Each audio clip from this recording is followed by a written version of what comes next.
Oke, kembali lagi di Apa Kabar Indonesia Pagi, pemirsa. Langsung saja Mas Akmal. Ya. Kalau kemudian itu kan tadi disampaikan bahkan 100% memang dorongan netizen mengarah ke sana untuk pemecatan dari Patrick Kluivert sebagai bentuk tanggung jawab lah untuk gagalnya timnas kita nggak lolos ke Piala Dunia.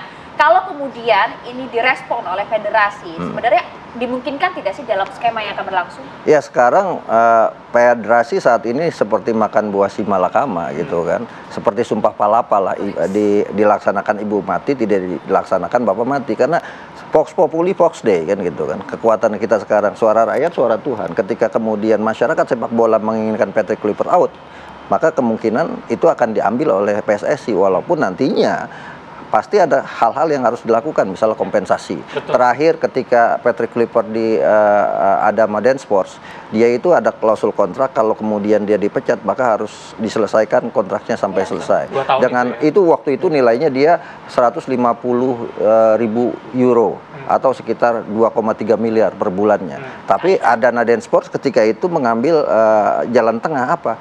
Tidak dipecat, tidak diberhentikan, tapi dialihkan tugasnya, ya kan? Kalau bahasa politiknya PAW, pergantian antar waktu.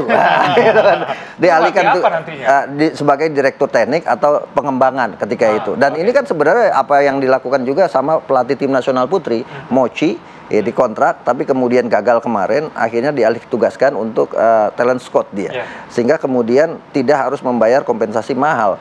Nah, ini yang kemungkinan yang akan jadi bahan pembicaraan ketika evaluasi dilakukan bersama EXO PSSI nantinya Pak Erick Thohir. Ada plus minusnya.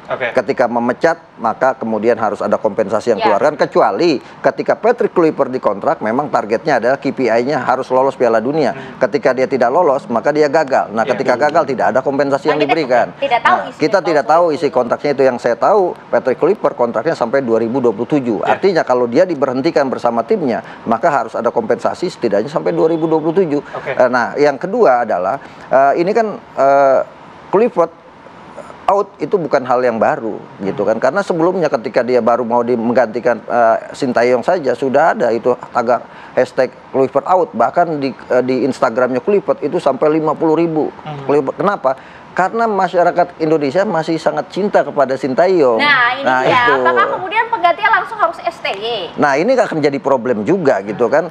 Apakah STY juga akan menjamin kejadian yang bisa menjaga performa yang ada saat ini? Sementara misalnya perjalanan dia saat ini di Ulsan dia baru saja dipecat. Nah, gitu kan. Nah, ini kan tidak ada jaminan. Jadi ada 4 hal yang tidak bisa diprediksi manusia. Umur, jodoh, rezeki, dan sepak bola Indonesia.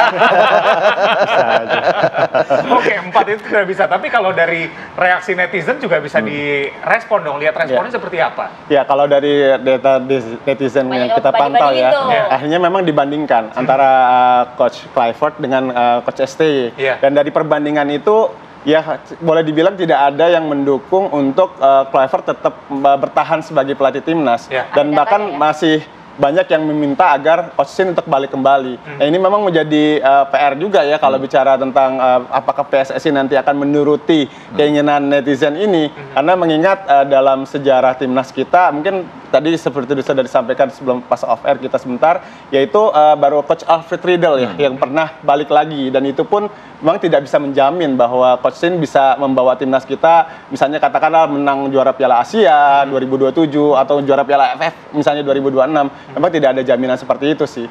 Oleh karenanya ya dari kita sih memandang ya ini kembali harus ada evaluasi secara menyeluruh, dan mungkin juga dari PSSI bisa memanggil sih perwakilan-perwakilan dari tifosi-tifosi ya asosiasi-asosiasi yang ada, organisasi yang ada maksud saya, untuk mendengarkan masukan-masukan dari para fans timnas ini gitu, agar supaya nanti ke depan misalnya pun dipertahankan jangan sampai ada boykot juga, kan repot nih.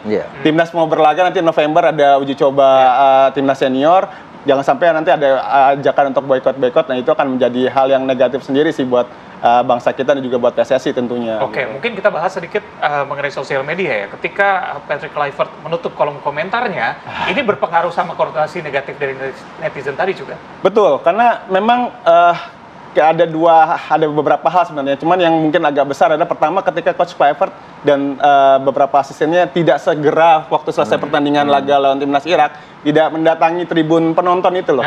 Kan hanya pemain-pemain. Memang belakangan ketika sudah sekian menit berlalu ada Denny Lanzat kalau nggak salah Coach Denny yang masuk ke sana, terus Alex Pastor. Teman Coach Patrick Kluivert tidak mendatangi. Nah itu juga jadi sorotan. Karena mestinya sebagai pelatih dia tidak membiarkan tanda kutip timnya atau pemain-pemainnya saja. Mestinya dia juga berada di depan malah gitu untuk bertanggung jawab gitu loh. Termasuk itu yang juga pertama. dengan maraknya ramainya isu saat ini di tanah air kan juga keberadaan Patrick Kluivert saat ini yang langsung kembali ke Belanda. Itu juga dua hal yang menjadi sorotan juga, dan ketiga ya ketika tidak ada kolom komentar yang dinonaktifkan maksud saya, itu juga menjadi perhatian sendiri kenapa gitu loh. Kenapa beliau takut, dan dalam postingnya juga beliau memang menyatakan bertanggung jawab, tapi dalam hal ini tidak ada kata permintaan maaf dan sebagainya. Itu juga yang perlu disayangkan sih, pertimbangan dari Coach Patrick itu apa. Belum siap mentalnya sama netizen Indonesia. Betul, karena netizen Indonesia luar biasa ya. Tapi yang menjadi membuat Patrick Kluivert dari awal itu apa istilahnya